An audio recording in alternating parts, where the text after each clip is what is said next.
그다음에 과학기술의 발전 속도는 지금 1, 2, 3차 산업혁명은 우리를 행복하게 만들어줬어요. 뭐 그 당시에는 힘들었지만.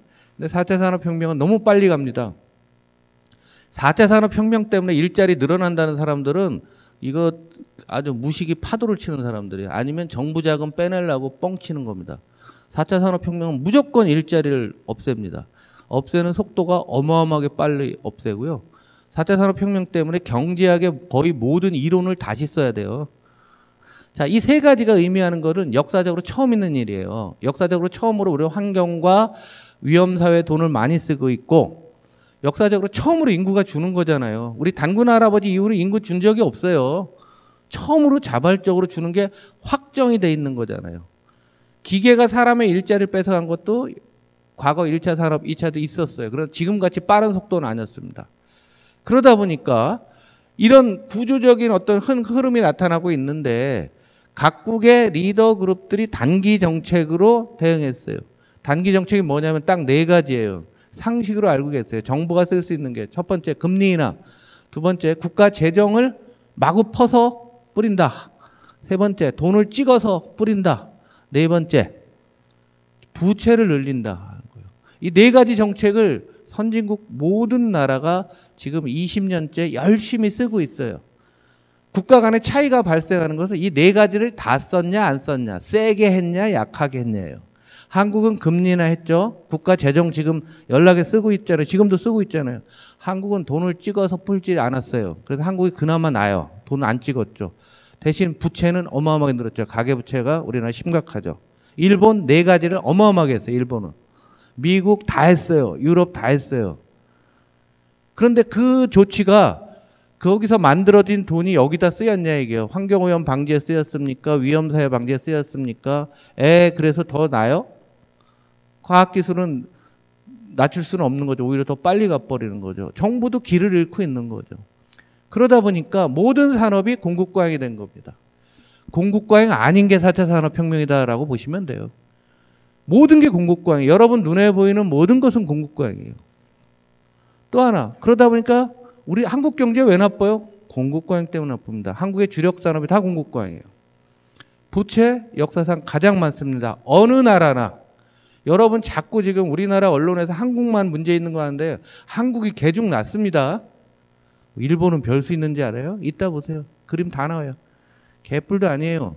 그건 우리나라 언론들이 좀 정치적인 성향이 강해서 그런 거고, 여러분들은 리더는 균형 있게 세상을 보셔야 되는 거죠. 일본이 잘 된다고 하는데 요즘 다 뻥인 거죠. 이게 일본의 지난 30년간의 그림이에요. 라인이 금리입니다. 자, 일본이 30년 전에 수축사에 비슷한 데 갔어요. 본질적인 건 아닌데 금리가 뚝 떨어졌죠. 그러니까 제가 아까 네 가지 정책을 했죠. 저금리, 금리를 떨어뜨리고 국가 재정을 푸는 거예요. 재정을 무진장 풀어댔죠. 그랬더니 정부 부채가 엄청나게 많이 늘었죠. 그러니까 검정색이 재정이에요. 재정은 더 이상 못 풀어. 그러니까 노란 게 뭐예요? 이게 돈을 푸는 건데요. 2008년부터 GDP의 85%를 풀었어요.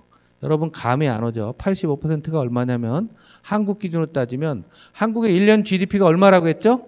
1782조 곱하기 0.85 하면 1500조 정도 되는 거죠. 1500조를 10년간 풀었다고 생각해봐요. 그럼 강남 평당 한 1억 5천 갈 거고요. 주가는 한 5천 갈 겁니다. 우리나라는 불이 붙고 우리는 10원도 안 풀었어요. 이게 잘하는 거냐 못하는 걸 떠나서 돈을 풀으면 돈은 언젠가는 걷어들여야 됩니다.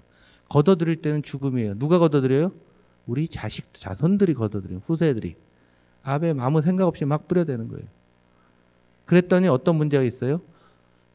돈도 재화기 때문에 물건이 많아지면 값이 올라야 떨어져요. 공급과잉이 되니까 떨어지죠. 그래서 N달러 환율이 얼마입니까? 80엔 가던 게 지금 얼마 돼요? 110엔 정도. 그러면 N달러 환율이 35%가 절하가 된 거예요. 그러니까 일본의 기업들이 수출이 잘 돼요? 안 돼요? 무지 잘 되겠죠. 거기다 우리가 무시하고 있지만 4차 산업혁명의 최대 수혜 국가 중에 하나가 일본입니다.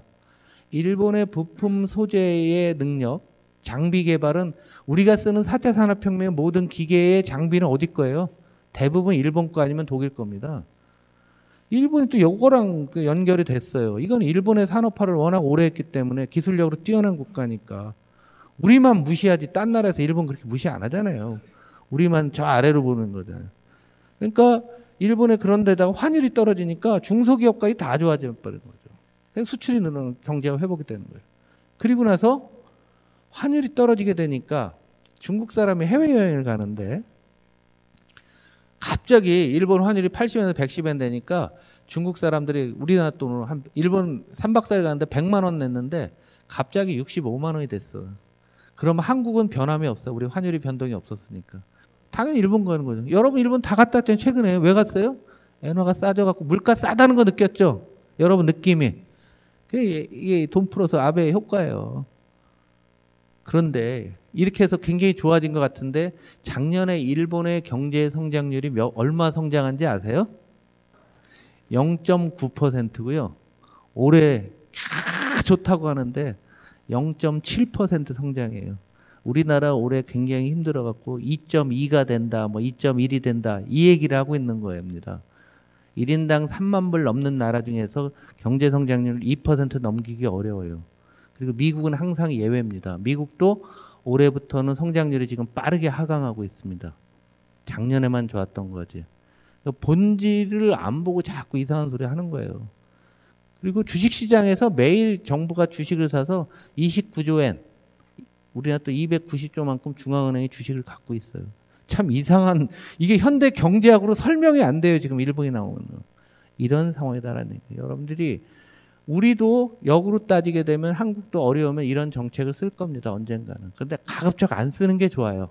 왜? 우리 자손들이 부담을 해야 될 부분들이고 고령화 속도가 한국에서 제일 빠르고 한국의 주력 산업이 수출 사회로 가고 있기 때문에 이런 조치는 제일 마지막에 써야 되는데 일본은 지금 저걸 써놓고서 저걸 정책이라고 써놓고 있는 거예요. 그걸 또 우리나라 언론들이 칭송을 하고 있습니다. 내가 그래서 별 웃기는 짜장이다. 이런 상황을.